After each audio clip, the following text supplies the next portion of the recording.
Créée en 2016 en France pour apporter un mieux-être aux démunis, l'association Aide, Soutien, Secours aux enfants congolais fait partie de ces nombreuses associations et fondations qui luttent pour le mieux-être pour tous. C'est une association humanitaire à but non lucratif. Elle est créée en France, elle est enregistrée au Congo-Brazzaville. Elle a pour objectif d'aider les personnes vulnérables, sans-abri, désœuvrées, les personnes du troisième âge. Voilà, on embrasse un peu tout. Après ses débuts au Congo, elle embrase l'Afrique dans ses actions de secours à l'enfance, ceci pour rester en phase avec son logo. Sa première destination, le Bénin en Afrique de l'Ouest. L'association va s'étendre en Afrique. Tout dépend des partenariats, des donateurs que l'association aura. Pourquoi pas? Puisque aujourd'hui nous sommes au Bénin parce que je suis béninoise de par mon papa. Et j'aimerais que l'association prenne de l'ampleur en Afrique. Et comme on dit, c'est l'Afrique qui gagne. Pourquoi pas que nous soyons unis. En cette période de fin d'année, l'association Aide Soutien Secours aux enfants congolais compte bien semer de la joie dans le cœur de nombreuses familles et compte bien y parvenir avec l'apport de donateurs et autres partenaires. Si on a beaucoup de donateurs au Bénin, pourquoi pas faire plus? Mais pour l'instant, on prévoit donner de quoi manger, de quoi se vêtir et de quoi mettre peut-être des activités en place pour ces jeunes filles mères ou encore ces enfants démunis, pour qu'ils apprennent au moins même à entreprendre pour demain. Des millions d'enfants doivent reprendre le chemin des classes qui avait été fermé fin mars sur décision du président Tshisekedi à l'apparition des premiers cas de coronavirus dans le pays. Cette rentrée marque la deuxième année de la gratuité de l'enseignement décrétée par le président Tshisekedi lors de la rentrée de septembre 2019. Une gratuité évaluée à quelques 2,64 milliards de dollars par an par des experts du gouvernement, ce qui est immense pour le budget de la RDC. Au 11 septembre, les recettes budgétaires totales de l'État ne dépassaient pas 2,5 milliards de dollars selon les chiffres de la Banque centrale du Congo. La Banque mondiale avait annoncé il y a quelques mois 800 millions de dollars pour financer l'éducation en RDC. D'autres défis attendent le gouvernement de Tshisekedi. Dans plusieurs provinces, des mouvements de grève d'enseignants ont été annoncés par des coordinations syndicales comme au Congo central au sud-ouest, où il est décrété l'opération École sans enseignants à partir de lundi. La directrice générale de l'UNESCO, Audrey Azoulay, doit se rendre cette semaine à Brazzaville et Kinshasa, une visite axée sur des questions d'éducation, des filles surtout, dans les deux pays. À moins d'une semaine de la présidentielle, le Front national pour la défense de la Constitution FNDC a publié une liste des victimes, selon lui, de la contestation au nombre de 90 depuis le 14 octobre 2019, 92 en comptant 2 personnes mortes auparavant en juin. Au moins 45 ont été tués par balle, a dit le collectif réunissant des partis, des syndicats et des membres de la société civile. Selon Sekou Kounduno, un responsable du FNDC, sur les 92 morts, 8 ne sont toujours pas identifiés pour avoir été enterrés de nuit à la suite de violences survenues à Nzérékoré au sud autour du référendum constitutionnel controversé du 22 mars. Mais selon le gouvernement, ces chiffres sont dénués de fondement. Albert Damantang Camara, ministre de la Sécurité, a refusé de se prêter à une comptabilité macabre servant à une exploitation politique. Il y a eu des morts violentes que nous regrettons et nous travaillons à ce que cela ne se reproduise pas, mais ça m'étonnerait beaucoup qu'il y en ait 92, a-t-il dit. Il a reconnu au minimum 42 morts pouvant être liées au contexte politique, mais il a refusé qu'elles soient imputées aux forces de sécurité sur de simples témoignages. Le ministre de la Sécurité a réaffirmé la volonté des autorités de rechercher les coupables et indiqué que, depuis le 22 mars, un élève gendarme et un militaire avaient été mis en cause par la justice pour leur agissement. Depuis un an, le FNDC a mobilisé à plusieurs reprises des milliers de personnes contre cette candidature. La protestation a été plusieurs fois durement réprimée. Les défenseurs des droits humains ont reproché aux forces de sécurité un usage excessif de la force notoire de longue date. Ils ont aussi fustigé une tradition ancienne d'impunité.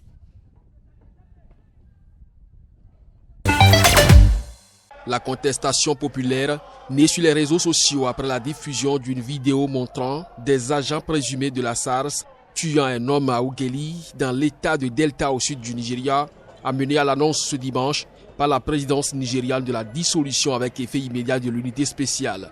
Mais cela n'a pas réussi à calmer les esprits. Des manifestants ont bloqué ce lundi une rue d'Abuja, la capitale nigériane, pour réclamer la dissolution de la SARS, une unité spéciale dans la lutte contre la criminalité, homicide, enlèvement, vol. Cette dernière est accusée de racketter la population d'arrestations illégales, de torture et même de meurtre. So you see, the IG cannot be trusted because he has given his word to us. Vous voyez donc qu'on ne peut pas faire confiance à l'inspecteur général de la police car il nous a donné sa parole qu'en tant que manifestant civil, pacifique, aucun mal ne nous serait fait et pourtant il a manqué à sa parole. Comment pouvons-nous lui confier une tâche aussi importante que le démantèlement de la SARS? Nous ne lui faisons pas confiance. We trust him in such a big task as disbanding SARS. We don't trust him. Yeah, and I am just a young Nigerian and I am angry. Je ne suis qu'un jeune Nigérien et je suis en colère et nous sommes tous en colère ici. Nous voulons que la violence policière cesse. Nous voulons que le démantèlement de la SARS soit complet, confirmé avec la Constitution. Nous voulons que le président du Nigeria nous parle. Nous sommes son peuple. To speak to us. We are his people. À Lagos, mégapole immense de 20 millions d'habitants, des milliers de manifestants se sont réunis toujours ce lundi dans différents endroits de la ville, bloquant les principaux axes routiers et l'aéroport international. Une position militaire à Sokora, dans le cercle de Bankas, près de la frontière burkinabé, a été attaquée par des individus armés non identifiés vers 1h du matin. 9 militaires maliens ont, dans un premier temps, été tués dans le camp, a indiqué dans la soirée le ministère de la Défense. Un renfort de l'armée régulière a alors rapidement été dépêché sur les lieux, mais il est tombé dans une embuscade non loin d'un petit pont, le pont Parou, situé entre les localités de Bondiaraga et de Bankas. De sources indépendantes, l'armée a perdu sur place 3 hommes. Les assaillants ont aussi subi d'importantes pertes puisqu'au moins 9 combattants ont été tués et 2 de leurs véhicules détruits. Sur le même axe routier, toujours entre les localités de Bondiagara et Bankas, un bus transportant des civils est tombé dans une embuscade tendue par les présumés djihadistes. 12 passagers, dont 2 femmes et un enfant, ont été tués sur le coup. Ce mardi après-midi, un nouveau renfort de l'armée a été envoyé sur le terrain. L'objectif est de sécuriser rapidement le camp attaqué. Ces attaques interviennent quelques jours après la libération de 4 otages, un dirigeant de l'opposition Soumaïla Cissé, la française Sophie Petrona et 2 Italiens, contre quelques 200 détenus réclamés par les groupes djihadistes, un échange qui n'a donc visiblement pas suscité d'accalmie sur le terrain.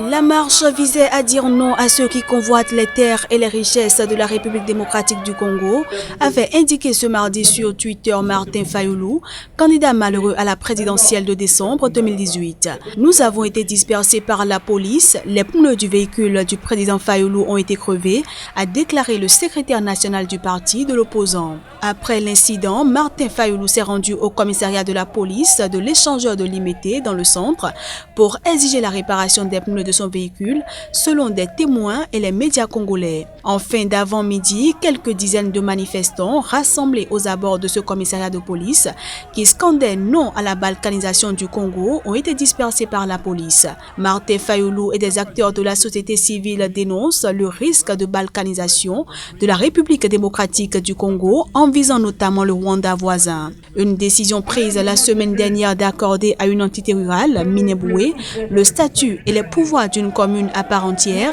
a attisé la polémique dans le pays.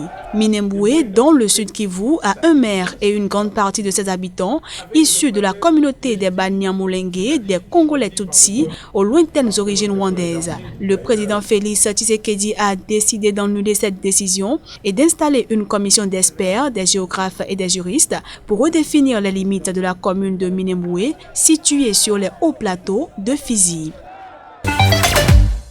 Les cas d'intimidation et de violence n'émoussent en rien les ardeurs des manifestants contre les violences policières à Abuja, qui se sont à nouveau réunis mercredi dans le centre de la capitale fédérale, où ils ont déjà été délogés à de nombreuses reprises cette semaine par l'armée.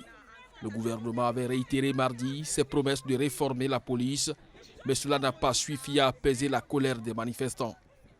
À Lagos, dans le quartier d'Ikeja, plusieurs témoins ont rapporté des actes d'intimidation par une dizaine de jeunes brandissant des machettes et des couteaux, mais ils ont été appréhendés par les manifestants et 2 d'entre eux ont été livrés à la police.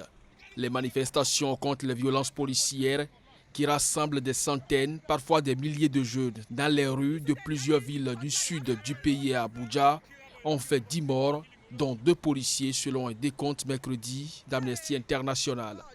Depuis plus d'une semaine, des milliers de citoyens s'organisent sur les réseaux sociaux derrière le hashtag EndSARS et battent le pavé dans plusieurs grandes villes du Nigeria pour demander la suppression de la SARS, une unité de police accusée d'estorquer la population, d'arrestations illégales, de torture et même de meurtre.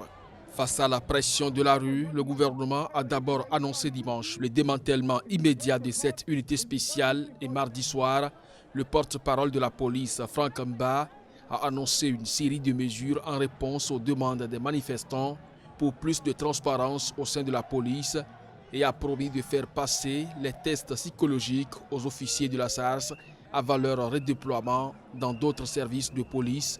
Mais le mouvement, qui se targue de n'avoir aucun leader, s'étend désormais à des revendications sociales et des réformes plus générales de l'État.